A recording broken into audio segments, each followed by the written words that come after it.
Get step by. Okay, so I just want to go through this PowerPoint. There's a lot of text on this, and you can kind of come back to it. I have the PowerPoint link on Moodle, so if you want to read through it, you can do it that way. But I want to go through this with you, just to give you some examples as I move along, and I have a couple that I'll show you on the computer. So we're going to talk about 4 types of sources that can kind of be mixed and mingled here.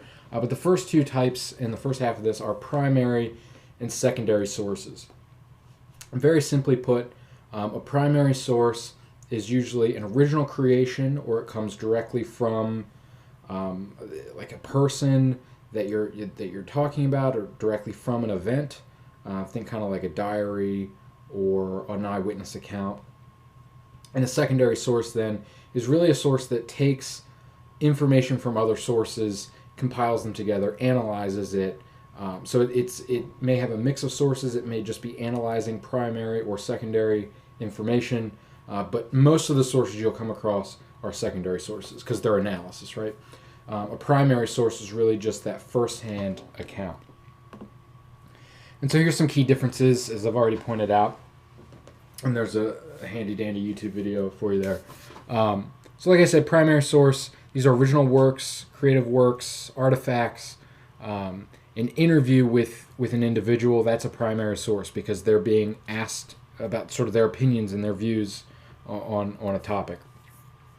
A survey or a poll, especially Gallup polls, these are all primary source materials because it's just sort of raw data usually. Any law signed by government, commercials from television, all those are directly from a company, so they're kind of portraying their own products and ideas. That's a primary source. And then any really creative or artistic work is a primary source. So any form of art that's original, like a painting or a song, these are primary sources. Secondary sources then are much more prevalent in your daily lives. These are blogs and textbooks and magazine articles, newspaper articles. These are articles you read online, encyclopedias, some books, not all books, but some books obviously.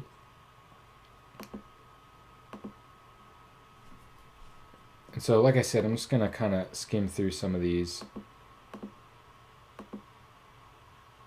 So we have creative works, speeches, so like a presidential speech, an inauguration speech. You can think Neil Hilborn is a primary source. Ellen DeGeneres is a primary source. Marilyn Manson is a primary source. He uses some secondary. He kind of goes back and forth there, but it's mostly a primary source because it's his defense of himself. And then Mike Lewis, the heroin article, that would be a secondary source because he's taking information from other people and delivering it to you. Audio recordings, autobiographies are a good example of primary source. It's a person detailing their own life. Some newspaper articles can be primary sources. We could maybe cast Lewis's heroin article as a primary source because he's not really putting himself into it, but because he's using so many types of information and gathering it together, that's a little bit iffy. Original scores of music, original research, and again, laws and other government documents. Secondary sources then interpret and analyze the primary source.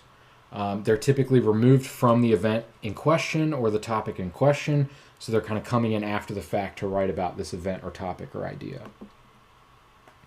This typically includes analytical comments, discussions, reviews, explanations of events, and they're considered secondary sources because they're based on a primary source or even sometimes secondary sources too. So if it has things like quotes, graphics, pictures, all compiled together, plus analysis, this is probably a secondary source. So some more specific examples that we've already obviously gone through.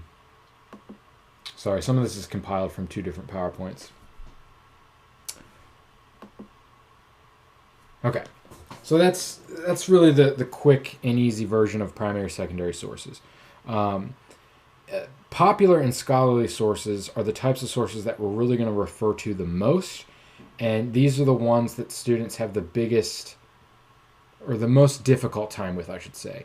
And a lot of that is because of these terms are sort of limiting, and there's a problem with that, and I definitely want to have a conversation about that this semester with you, and I'm sure you'll ask lots of questions. The issue with it is that pretty much anything that's not a scholarly source is a popular source. But not everything that's not popular is scholarly, which is the confusing part. And part of the reason part of the reason for that is because scholarly sources are really only sources that are produced within an academic framework. So they're usually produced within an academic journal or by an academic publisher, usually out of a research institution or an Ivy League school or another big name school. So scholarly sources are very, very well defined, and the parameters for what makes it a scholarly source are fine-tuned to this, right? A popular source is really just any source that you can access very easily in your day-to-day life. It's popular because it's written to pretty much anyone, whereas a scholarly source is written mainly to a scholarly audience. So all of the sources that we read in Unit 1 are popular sources. They're to pretty much a general audience, even though sometimes the audience can be somewhat specific. It's still an open general audience. It's not to an academic audience of PhD scholars and grad students and experts in the field. They are sources that are presented to just anybody that wants to listen and anyone that can listen. So, some differences here, some key differences. Like I said, popular source, any source that's not scholarly. They often vary widely in quality, accuracy, and objectivity. If you look at Manson, for instance, he's obviously not an expert in the Bible, but he talks about the Bible. Some of his discussions are not scholarly discussions regarding Scripture. He brings up some good points as far as cultural critiques go, but he's not an expert to talk about some of the things that he does talk about. So we have to take his words a little bit with a grain of salt, right? He's obviously reaching out and using these examples not to prove anything about the Bible, but just to say that look at something like the Bible and look at my music. The world is a violent place from this thing to that thing. So it really depends on the objective of the writer. So Manson is not trying to write a scholarly work about violence. He's trying to write a popular work to defend himself. So his audience is general. The quality, accuracy, and objectivity of that is obviously varies. His objectivity is not very high. He's obviously biased towards himself in that argument. Whereas the objectivity of the heroin article is much higher than Marilyn Manson's, because Mike Lewis is really trying to remain unbiased, kind of remove himself from the equation and just present the facts to you. However, it's still written for a general audience. It's still written for the general public, anybody that can read and has, maybe a couple dollars in their pocket or internet access. They can access that article from Mike Lewis. Same thing with Marilyn Manson, easily accessible on the internet. Ellen DeGeneres, Neil Hilborn, easily accessible through YouTube, right? All these things can be found with a quick Google search. You do not have to pay for any of them. Sometimes, really all the time, popular sources are written with the goal of making a profit. Newspapers, obviously, they're trying to make a profit. Magazines and blogs, they're trying to earn revenue from advertising. They're trying to sell you magazines, copies. They're trying to sell you ads throughout their publications, right? So for popular sources, again, they vary widely in accuracy, quality, and objectivity, written to a general audience, easily accessible, and written with the goal of making a profit, okay? Scholarly sources, on the other hand, are typically written by academics for academics. These are any sources within peer-reviewed books, journals, electronic websites or documents. And by peer review, I don't mean like the type of peer review we do in class or you would do in a class. I'm talking about a very, very rigorous peer review process where the goal is to present not a great argument, but the best, most correct argument possible. So this involves many drafts, a lot of toiling. It involves throwing out whole chapters of books. I actually had a professor in college who was talking about the writing process for his book that he was publishing around the time I took him for a class. And he had written an entire chapter, it was 90 pages, and he sent it to an old professor of his from Oxford. He asked her if she would look over it. She said sure. She wrote him back and said, "It's crap, you have to start from scratch." And he had to, and did, delete the entire 90 pages and restart it because he had too many holes in the argument. Sure, he had some good sources, he had some great points, but it wasn't logically sound all the way through.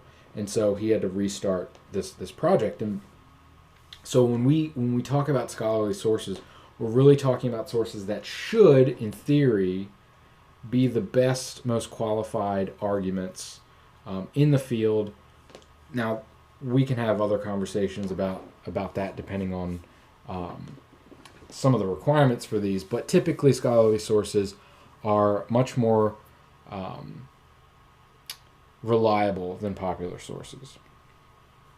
A few differences that you'll notice, and I'll show you an example here in a second. But popular sources typically very colorful. They have a lot of ads. The audience, again, is general. Most magazines and newspapers are written to a 6th to 12th grade audience, so they're not trying to reach out to a scholarly audience. It's for anybody, basically, that can read. Usually don't have a bibliography or a works cited page, and if they do, it's just a few sources. Content is really general. It's just updating basic information or cultural information. They talk about contemporary issues, and the language is very non-technical and very general and sometimes vague. Scholarly sources, on the other hand, usually don't have any ads in them. They're pretty much always in black and white unless there's images involved. The audience, like I said before, other academics, professors, researchers, college students, so you technically, author, a credentialed academic or professional in their field, in their specific field.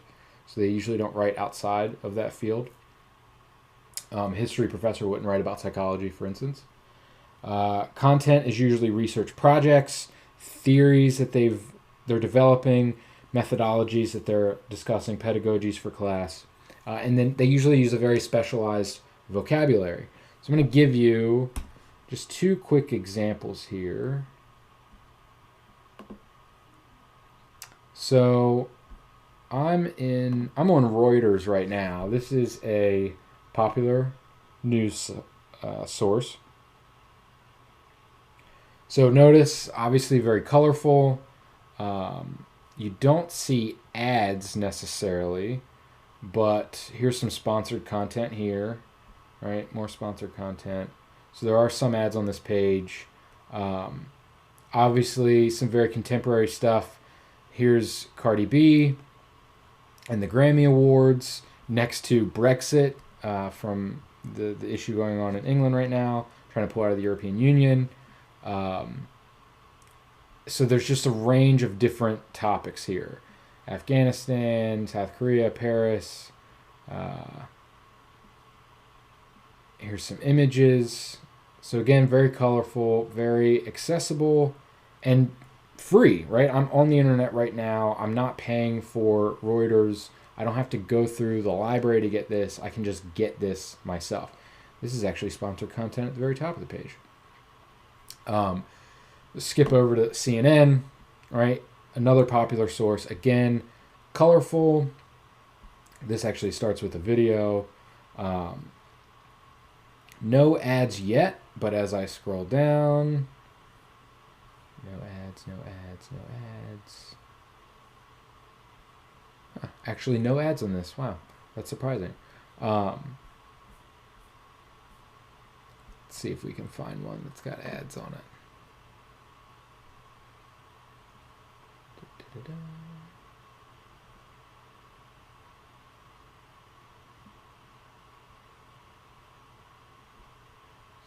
So let's just click a random one here. They probably won't have ads today because I'm trying to look at this for an educational video. Okay, oh, here's some stuff. Content by outside sources. So content by Lending Tree, content by Compare Cards. So these are actually ads. And it's interesting because they disappeared. Every day, people turn to CN. Well, look at that. They're gone. Here we go. So content by Compare Cards, content by Lending Tree. They appear as if they are articles, and if we click them, they probably are articles. But this is ad space, right? This takes you to another site, trying to sell you whatever it is that they do, right?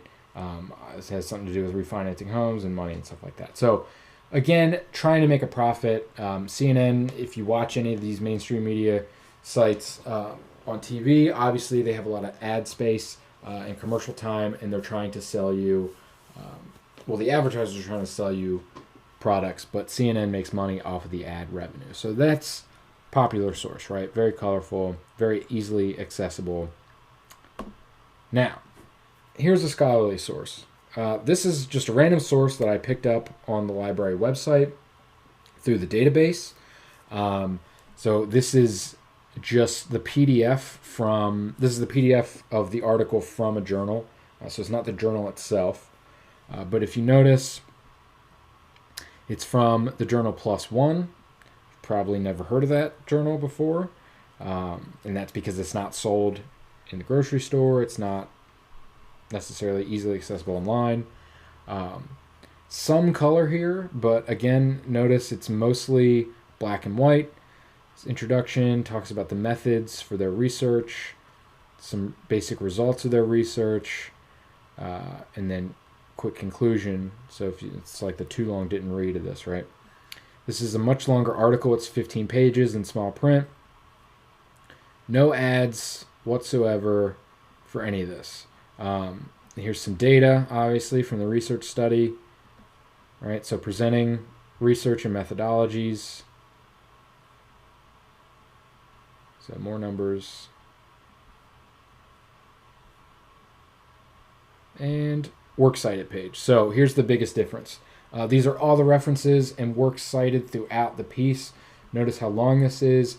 They've used many, many sources. This isn't just opinion or analysis. This is well-researched stuff. And you can actually locate any of these sources if you click on the DOI, which is nice. And so, again, there's a big difference here. There's no ads. This is trying to not inform as much as it is to produce new information, right? This article on CNN is talking about, a contemporary issue. It's something that most people probably aren't that interested in, but it's there for anybody to look at. This article, however, is very narrowly focused. It's on post-traumatic stress disorder. It's written to other, probably psychologists and psychiatrists in the field to understand this disorder better. And it has a very specific focus. Also has multiple authors. So big differences here between these two things. All right. So just some objectives here of the two types. Again, scholarly sources trying to inform or report on original research. not necessarily to update, but to produce new information. Reader usually has an in-depth knowledge. Usually published out of universities, research centers, etc. Thing to remember here, if it is not published in an academic journal, it's not scholarly. It may look scholarly, it may be from a journal, it may look peer-reviewed, it may have tons of research on it. But if it's not from an academic research institution, so let's say it's just from a private corporation, it's not a scholarly source. And the reason is because those private corporations can often have biases, even if it seems like it's not from a corporation, they can still have bias. Whereas an academic journal tries really, really hard to remain objective, to produce any knowledge and information that is logically sound in the field. So you have to be careful about that, and we can take that on a case-by-case basis. Popular sources, on the other hand, very easy to spot. Written to entertain, make money, promote things, present a fairly biased point of view. The reader just has a general knowledge base. Authors can be anybody, including 12-year-olds blogging in their parents' basement. They usually don't have any citations or sources, and if they do have sources, they kind of gloss over them, and it's not very in-depth. Typically updating contemporary issues. So some examples here, and you can notice some of the differences. Most scholarly journals say the word journal in it. That's a key indicator. Typically will have the specific field focus. So American Journal of Sociology, Journal of American History, Journal of Pediatric Nursing, right? Very keyed into the specific topics at hand. Popular sources, on the other hand, relate usually to some form of contemporary issue, right? So news, American Nurse Today, Psychology Today. So even though something like Psychology Today and American Nurse Today, pertain to that specific field, they're still popular sources. They have ads in there that are very colorful. They're trying to sell you stuff. They're trying to make a profit off of buying the magazine. And again, they have this, today. So this is really taking a lot of what these magazines do actually is take scholarly source information and turn it into popular sources so the general audience can read them and understand it. So, how are we evaluating sources this semester? What are the ways in which we're going to look at them? Well, we've already started doing this, right? You learn how to do this in Unit 1. You went through and examined the author's credibility. You looked at their use of ethos, logos, pathos. You talked about genre and audience and all these things, right? So you've already begun the process of evaluating sources. Now we're going to get a little bit more specific as we go through. And the easiest way to do this is like so. I think actually I have... Okay. Look at something like the genre. What mode of delivery is it? Is it an academic genre? Is it a popular genre? Is it a narrative? Is it a news article? Is it a research paper? Is it a television show or a commercial, right? Ask yourself these questions. And why does that matter? Where is it published? Why does the publisher matter, right? If someone just put a video up on YouTube, is that as credible as someone publishing an article in an academic journal? No, probably not, right? Look at the writer. Who wrote this piece? What is their education or expertise? What is their credibility? We've already done this for the writers in Unit 1. Now I'm asking you to do this for any sources you may locate for your research paper, right? Who is this writer? You might have to Google them. You might have to do some deep diving to figure out who they are, what their credibility is. Usually, if you look at some of these sources, pull back up here. So here we have some authors here, and if you notice right below the author, they actually tell you where they have where they teach. I believe that's what that's for. So where they teach or where they work, right? And you can Google these individual names if you'd like. With some of the popular sources, now you can usually find their byline, click on it, and it tells you a little bit about them. So this person, Caitlin Polantz, there's her picture. You could Google her to find out more. But here's a quick bio, and then here's a full bio. So this tells you who she is, gives you some idea of what her credibility is, and you can kind of go from there, right? So sources typically have this information for you. All right. And that's something to keep in mind. Is the writer objective? Are they credible? Is it someone you can trust, and why? You're going to have to make those justifications. Then as you read through the source, ask yourself, what is the purpose of this message? Same thing we did in Unit 1. Why are they delivering this message? What is the point? Is it useful to you? Is there bias here? Obviously, Manson is more biased than Mike Lewis, right? Why does that matter? That's something that you'll have to consider as you determine if the sources you're locating are credible or not. Look at the audience. Who is this written for? Is it written to a popular audience? Is it written to a scholarly audience? If it's written to a popular audience, are they using a lot of pathos and not a lot of logos? That's important. If they're just appealing to emotion and not logic, then they probably don't have much much leg to stand on in terms of the arguments that they're making, right? If they're just trying to stoke, fear or emotional responses in the reader, that might be problematic, right? It may not be a source that you want to use to argue your point, but it could be a source that you use to analyze further and discover what maybe some biases are here. And then context. Where and when was this source written? Typically, you want to find and locate sources within the last 20 years. That's a good timeline. The more relevant and closer to the current date, the better. But within the last 20 years is a good rule to have. Now you can locate sources older than that, but you just have to be careful. If you're writing about the history of something, then older sources might be useful. But if you're writing about a very contemporary topic, right, older sources aren't really going to help you that much. So you want to make sure that you have updated information, you have the most relevant and recent information in terms of your topic. So where should you start looking? Here are a couple links, and you obviously can't click on this video, but if you go to the PowerPoint on Moodle, these are some great places to get started. Library of Congress is a good one. The American Presidency Project, I think, has all the speeches of past presidents.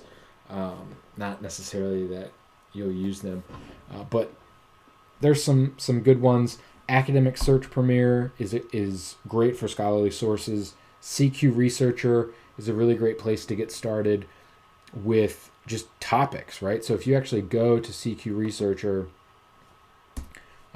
you can discover a lot about certain topics that you might be interested in. So like mental health, you can go there and they have a whole page on mental health and different writings about that. You can look at, you can't write about gun control, but you could go to gun control and look at gun control, and they have all these different pages with gun control. So that's the PowerPoint for the most part. If you have questions, please ask me. But other than that, this is a pretty straightforward PowerPoint. I would refer back to this to make sure that you're understanding evaluating sources, and you'll do stuff over the next couple weeks that will make you better at evaluating sources. For now, you don't need to necessarily locate sources right yet, but start thinking about topics. Think about what types of sources might be useful given those topics that you want to write about, and then you can kind of go from there. So please let me know if you have any questions, and I'll see you in the discussion boards.